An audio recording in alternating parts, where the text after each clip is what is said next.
কিছু লাগবে, যখন একটু করে চায় আমার মাটাকে সুস্থ করে দাও, বাবাটাকে আল্লাহ আমার স্ত্রীকে আমাকে একটু তৌফিক দাও, চাইতে থাকে মমিন। আল্লাহ বলে যখন ফেরেশতারা দেখে মমিন চাচ্ছে, দেরি করতে পারে না, তাড়াতাড়ি খাজানা নিয়ে দিতে নেবে, আল্লাহ বলে রাখোস না, এত তাড়াহুড়া কিসে, তার চাওয়ার মধ্যে তো প্রেম আছে, একটু চাইতে দেস না।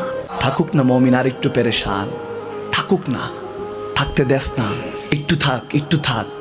পেরেশানিতে রেখে আল্লাহ মজা নেয়, মহব্বত নেয়, মমিনের অন্তর থেকে খুশবু নেয়।